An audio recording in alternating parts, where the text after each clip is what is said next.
Welcome, everybody, to Why Are You an Entrepreneur? The Trials and Triumphs. I'm Maureen Edwards. I'm the founder of 8 Simple Steps, and I bring this to you live and in a replay. And the whole purpose of this is to bring you rock star entrepreneurs, regardless of where they are in their journey, to share some words of wisdom, explain to you how they're getting over some of their challenges, the great successes that they're having, and some inspiration out there that all of you entrepreneurs and small business owners can pick up some tips, some resources, and some best practices to move the needle in your business.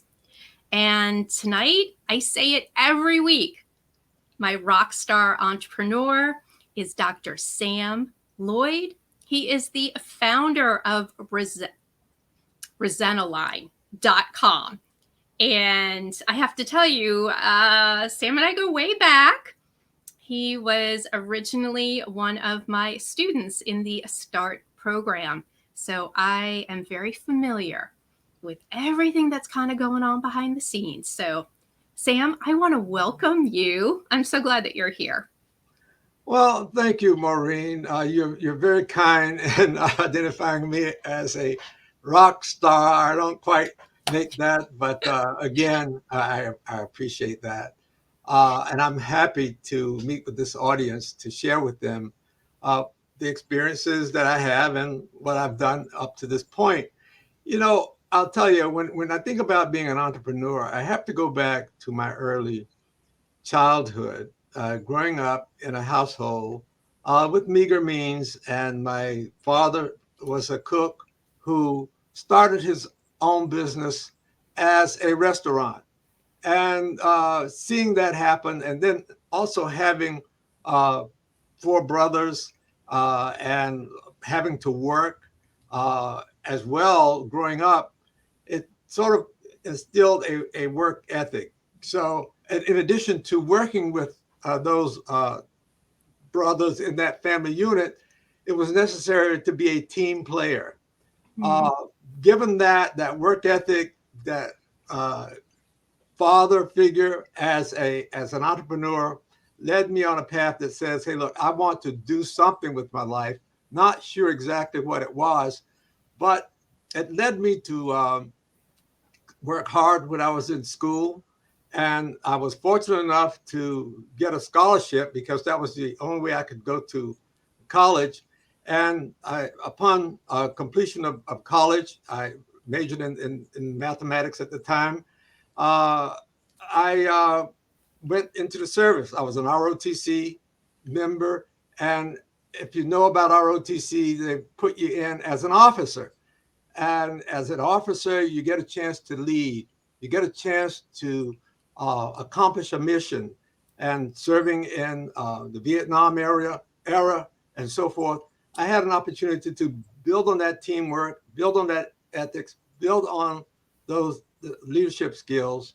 And coming out of the service, after spending that time, I was fortunate enough to get hired on by a Fortune 500 company. So I was at the top of my game, but in a manufacturing environment plant at a low level. So over time, I went to school at night, worked during the day, and managed to acquire another degree. And along the way, the company was, I guess they liked what I did and gave me the opportunity. And that's so important. You never know where the opportunity is coming from, but they gave me the opportunity to move it within the company, to take management training, to become a manager on the manufacturing area, then into another level of the company at the division level, uh, in dealing with employees across a large division of about 30,000 people, where we dealt with all kinds of issues and complaints, that kind of thing. And that kind of planted the seed for where I'm going with my entrepreneurship today, because here we were working with individuals who had issues with their managers or issues with employment and so forth. And so I was then promoted to a human resources manager for a large region of the Fortune 500 company that extended from the Northeast to Puerto Rico and the Virgin Islands. So I got to understand something about different ethnicities, diversity, and to make a long story short, I ended up at the corporate level working for the chairman of the board of this Fortune 500 company, and uh, so seeing that that kind of progress was possible, and seeing what that company was able to do. Uh, So, yeah, I have a question for you. You have a yeah. lot of corporate experience, but it seems like your early days, all of these like characteristics that you were learning, like all the stuff inside of you, and these tangible and intangible skills were leading you to the future of entrepreneurship. So I'm curious, once you left corporate and became an entrepreneur, what did you find to be the most difficult challenge between kind of a structured environment and climbing that corporate ladder in amazing success to then being an entrepreneur? Well, there's a world of difference. Oh, by the way, I do some business teaching, but on the corporate side as well. But uh, clearly, this country is based on individual grit and determination. In that cocoon, and you hit upon a good point, in that cocoon of a corporate environment, a lot of things are laid out for you quite well. In the entrepreneurial environment, you become the driver. You become the one who is setting the direction. You're the one, you're working not with necessarily their idea, but with your idea. And you're trying to get those people, those customers who have other ideas to come and join you in your venture. So it's almost to me like starting all over again.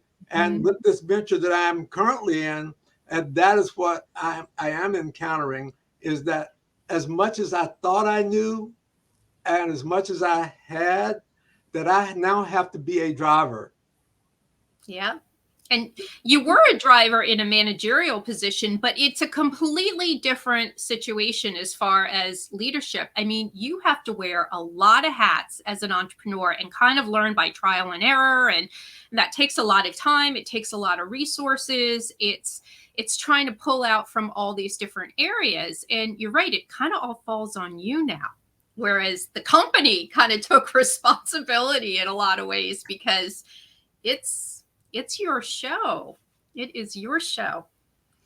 So, Yeah, and I was guaranteed a salary, oh, but today the revenue has to come from that customer. So it's the idea of what is that I have to offer them, to have them, and if I don't give them something, they're not giving me anything.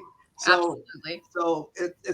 it's having that the entrepreneurial mindset that as I refer to, as I'm Yeah. learning that entrepreneurial mindset says that there may be days when nothing will be coming in, and you're very grateful on those days when you do have success. And by the way, if you learn that here's something that works, that wasn't a plan, because a lot of times in the corporate world you have those strategies on the shelf. You're now saying, hey, look, I need to shift because this is my customer base. This is where the revenue is coming from.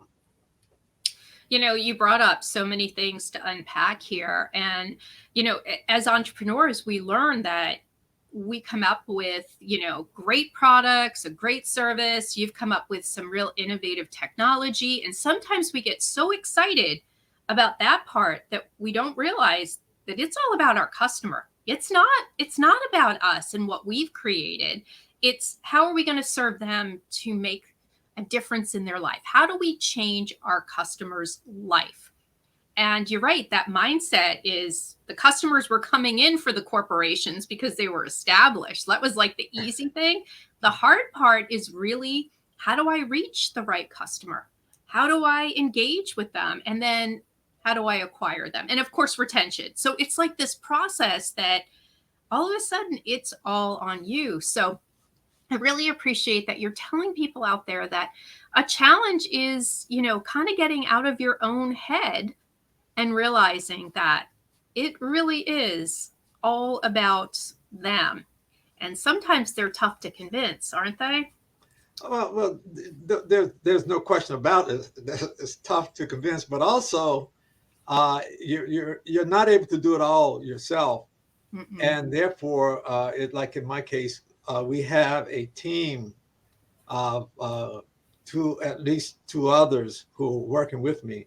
One who's worked with me in the development of the website, who had the technical skills to do that, and another involved in the hosting and convincing them to stay on. Certainly, I came up with some revenue, but the other challenge is not having that bucket of money that you need to do all the things that you would like to do. And so therefore, it's a matter of allocating what funds you do have in the right direction. Setting priorities is so important as well. And if you need investors, convincing others to invest with you. Yeah. And that can be tricky in its own sense. And at the same time, do you want to give away some of your company after you've worked that hard, or you want to bootstrap it yourself, right? So it's kind of a catch-22. So it is a little bit tricky there to navigate. So can you share one huge success that you've had? Because you mentioned something that was very important, and that's to celebrate the days that are really good, to get through the days that maybe are not so good. So can you share one success that you've had? Well, I think the biggest success so far, and this is a startup for me, is to get that website up and running and the software to function.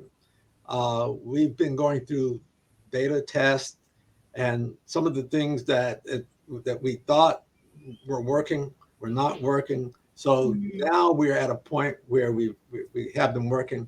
What was interesting today, we've been advertising. Well, it started this week. We received a call. I received a call from a client who was out in California who had a case and wanted my company to look at that case for them. And I was able to refer that over to one of the professionals. So you see, this whole thing is beginning to work. The message is getting out there.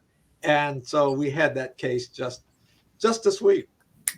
That's a huge celebration. All right. Yeah. That's not a little celebration. That's a huge celebration. So congratulations. Well, thank you. Thank you. So can you give a few of our viewers out there a little bit of an idea of who your ideal client is? Because you have software, which is kind of in that SaaS realm. So a little bit more complicated, but who would be your ideal client for this software? Well, first of all, Resoline is a company that's aimed at solving people problems, having people solve people problems. And that's what we're aimed at. And our clients are of two types. And this is one of the things that differentiates us. We bring together one set of clients who are the professionals, arbitrators, mediators, psychologists who solve people problems. That's one set. The other set are those individuals out there who are looking for someone to mediate or arbitrate or solve their problems. And so we're sort of like a shopping mall, if you will, or an intermediary where we have two types of clients coming to us. Now, if you were to look at that in terms of who would be the players, you would look at the baby boomers, baby boomers a lot of times have progressed in their careers and so forth, and they're in a position to give advice and so forth and so on. Also, we have the millennials who are oftentimes just starting off. Mm. And then on the other hand, you find the millennials who may be at the point where they are having issues and in their lives. They're just getting started with families and so forth and so on. And so they may run into needs for reconciliation, hopefully not divorces, but sometimes those occur as well. But problems on the job, or problems in being treated fairly, or problems that they haven't grown or matured to the point where they can handle them alone. And so it's kind of an area wherein we bring them together uh, to find the people that they need. So those are the clients that we're looking for. So there are two sets, if you will, and we have to marry them together. Yeah, yeah. All right. So I love the fact that you focused on two generations. You know, you can't serve everybody, right? And so niching your audience, we talk a lot about that here on our live series because that's your first step. Because if you don't really niche down, you've niched down to a generation, to a pain point, right? That's super, super important to different industries. And at the end of the day, you cannot speak to everybody and their different learning styles, their different buying patterns, their different platforms that they're on. So I love the fact that you really honed in on that. The challenge I have to ask you though is you're right. You have two totally different sets of customers with completely different pain points that you have identified. So what is the biggest challenge to go ahead? Because some people just have one and it's a challenge, right? You have two with two sets of messaging. So tell me how you're navigating that. Well, the way we're navigating it is we put together some messages that we are sending out. We're using Klaviyo, we're using Google Ads. We are finding organizations to which these professionals belong, and we're inviting them over to be a part of Resalign. At the same time, what we're saying to the customers is here we have these individuals who can help you. And oh, by the way, you can probably find them in the phone book or through other means, but you're not going to find them with the software that we have to make it easy to find that large base that, say, for instance, if you have, let's go back to the divorce situation. A family who's going through a divorce might want someone to handle the divorce. That's the legal situation there. But once that's settled, they may need psychological counseling for the children or whatever. Well, they can come to Resalign and have a resolution to that and find it in one place. And oh, by the way, having to go in and out of the offices and so forth without software, the documentation and much of that can be done online as well. So those are some of the kinds of ways that we get them in. That's great because it's all about simplicity. You know me with 8 simple steps. I always say like the simple sells, right? Make their life easy. And I love the fact that you are able to bring two groups together that can both help each other out. And it's kind of like a one-stop Yes. shop is what you've created. Instead of going here and going here and going there, they can just go to you and get all of the services that they need. And that's simplicity, and that's what people want. So you've tapped into that. So now you mentioned Google Ads and Klaviyo. What are some of your top marketing campaigns that you're using out there that are resonating with your clients? Well, I think right now it's one of the ones that says that we are not at this point charging. And we are about making a profit, but we Right. need to build. And we're talking convenience. We're going to the organization and we're saying, this is what we have to offer. And this is how we can do it better than anyone else. And this is where you can find that support that you can't find. You, as I said before, you can find pieces of it here and there, but isn't it great to be able to find it at one place? And we are sending that out to these organizations, and we're inviting them in to talk with us, to visit the website, to try out the software, to register. And as I said before, we're getting the call like we received the other day that I says that something is working. Not like we want to yet, but we're getting there. And know. we invite others to come on with us and to join in with us and to grow with us as well. So do you give a free trial to somebody as one of your, marketing opportunities where people can try out the software? Because usually when people try something out, they're like sold, they're like, ooh, this made my life easy. So do you give like a 2-week trial or, 30 days or something like that? Yeah, well, it's right now we call it beta testing, so to speak. So anyone can come out and try the software. We're not we're not charging at this point. At some point we will charge a fee, but the software is there. A person can come on and post themselves as a professional offering service or as a client. And if they were to contact me, and of course on my website, resalign.com, there's a way to contact me, and I'll just let them, I'll know based on their contact that this is not a real case. This is not something that uh, they are required to pay, or they're not required to go through the entire process. But what you've done is you've sparked my interest. What we're offering free, but we haven't said play around with it. So maybe that's something we should consider.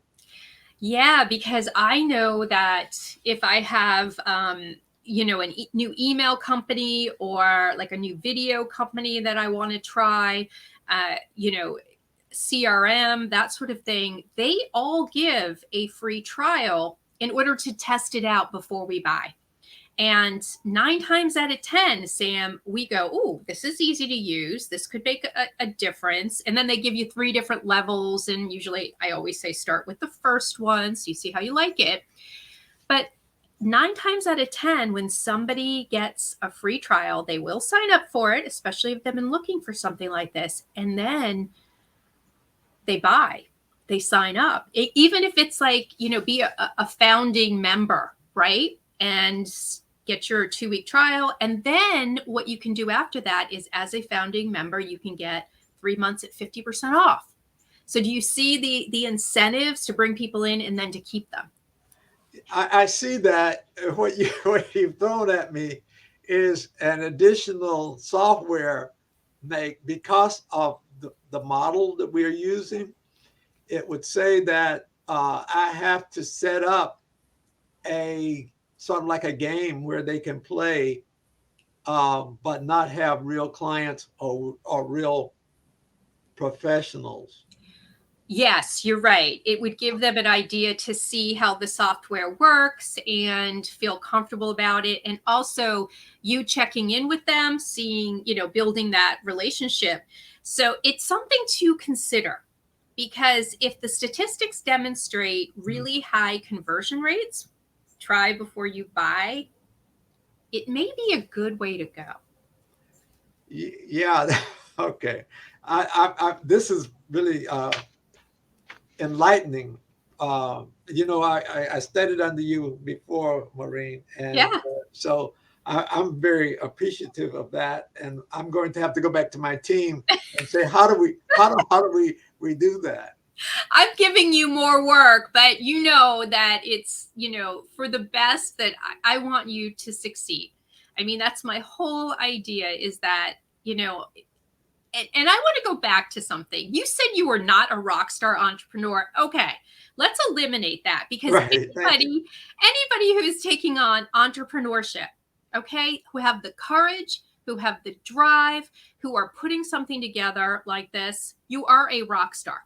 Okay, you're learning along the way, but I've given you some insight on something, and it's up to you what you do with it. But I know you're going to go back and you're going to ponder this, and you're going to talk to people about this and say, you know what, this could be, something to do. So I hope that I'm good for something tonight. Oh, you're good for a lot all the time. But thank you. I just I'm happy to work with you whenever. And I'm still learning. Just like I said before, this entrepreneurial thing, I really love it. It's the American way Yes. to go. I mean, it's the top of the game if you can get there. And I'm just happy to play in it at this point in life. And entrepreneurship gives you the power to control your destiny, to work really hard for yourself and not somebody else's success. And if you're going to build real wealth in this country, it comes from innovation. It comes from having your own company. And so for entrepreneurs out there, let that be a driving force for you, on top of making a difference for the people who you have created a product for, technology for, services that can move the needle for others in any way, shape, or form. And, entrepreneurship is special, and it takes special people. And that's why I go back to, you are a rock star, and everybody I have on here is too. And the small business owners tuning in, you are as well. Because if you're tuning in right now to listen to somebody like Sam and his experience, you obviously want to improve. You want to be able to get your business moving the needle forward, and you're taking it in. So, I want to say thank you so much to you for, sharing your story and letting people know, some of the ups that you've had and some of the downs, and how you're making your way through it. So can you tell people again how they can get a hold of you? If maybe they want one of those free trials. Right? I'm not going to promote it, but just in case they want to get more information, how do they get a hold of you again? Resoline, RESOLINE.com. Awesome. Resoline.com. So for everybody out there, please reach out to Sam and learn more about this software, because he really talked about some differentiators. And remember, on this show, we always talk about how great identifying that target audience is. And that's what Sam has done. We talk about differentiators, and he has already made that clear for you. And his value prop, the pain points he's solving out there, are double, because he has two different groups. He's taking problems off their hands. So that's how you build the foundation of your company. And I truly know, Sam, that you're going to make a difference, and you're going to make it. Absolutely. Well, thank you, Maureen. And I think you're providing a great service to all entrepreneurs who are trying to make it in this world today. So thank you so much for having me on. Absolutely. And here, would you do me a favor and return back in 2023 to give people an update of how your journey is going? And, okay. And if that free trial was working out. Okay, do I look like I'm pushing you on this? All right, people are gonna be like, just shut up, right? Well, we have to be pushed sometimes to make it. So yes, I thank you for that invitation. And you know that I'm always very transparent, and I'm very much, it is about you, and anything I can do to help you, that's what I'm here for. So all right. Well, thank you for being on. We will definitely be seeing you in 2023. And thank you, everybody, for tuning in, whether you're on YouTube, Facebook, or LinkedIn. I appreciate that. And for anybody out there who's watching the replay, please go ahead and let us know if we can do anything for you. If you need to get a hold of me, you can go to my website, 8simplesteps.net, as well as just direct message me on all of my social media platforms. And if you are a rock star entrepreneur and would like to be a guest, we are booking guests for 2023. And I would love to be able to highlight you the way we have tonight. All right, everybody. I will see you next week. And I hope you've liked this conversation because I certainly have. Good night, everybody. Bye.